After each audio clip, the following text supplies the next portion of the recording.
এই মুহূর্তে গ্যাস পরিস্থিতির খবর জানবো। শ্যামলী থেকে আমাদের সাথে যুক্ত হচ্ছেন সাজ্জাদুল হক। সাজ্জাদ, বেশ কিছুদিন ধরে কিন্তু গ্যাস সংকট আছে, যদিও সেটা একটু কমেছে। আজকের কি পরিস্থিতি জানাবেন? সোহেলি, সকাল থেকেই বেশ কয়েকটি সিএনজি স্টেশনগুলো আমরা ঘুরে দেখেছি। স্টেশনগুলোতে মূলত দেখেছি গাড়ির যে স্বাভাবিক যে ভিড়টা থাকে, কিছু কিছু স্টেশনগুলোতে দেখেছি সেই ভিড়টা রয়েছে, কিন্তু গ্যাসের যে মূল যে সংকটের যে ভিড়টা, এই ভিড়টা আসলে চোখে পড়ে নাই। আমরা ফিলিং স্টেশনের যে সিএনজি ফিলিং স্টেশনের যে সকল কর্মচারী রয়েছেন তাদের সাথে কথা বলে দেখেছি, তাদের কাছ থেকে শুনেছি আসলে বর্তমান পরিস্থিতিটা কি।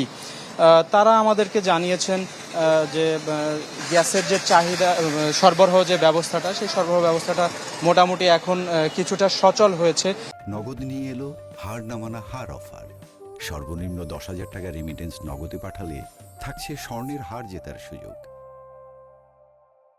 এই সচল হওয়ার কারণেই মূলত গ্যাসের সরবরাহ তাদের ফিলিং স্টেশনগুলো থেকে সরবরাহটাও দেওয়া মোটামুটি পসিবল হচ্ছে।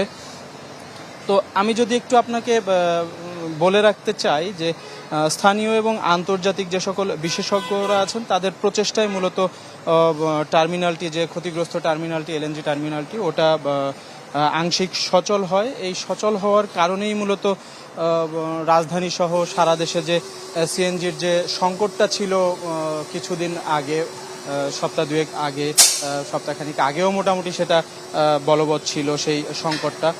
তো সেই সংকটটার এখন যে পরিস্থিতি, এই পরিস্থিতি আপনাকে আগেও বলেছি যে এখন বেশটাই স্বাভাবিক। তবে সিএনজি স্টেশনের যে সকল কর্মীরা আছেন তারা বলছেন যে সকলের চাহিদা মতো আসলে গ্যাস ওইভাবে পরিপূর্ণভাবে দেওয়া সম্ভব হচ্ছে না, তবে কেউ ফিরছেন না, সবাই মোটামুটি গ্যাস পাচ্ছেন।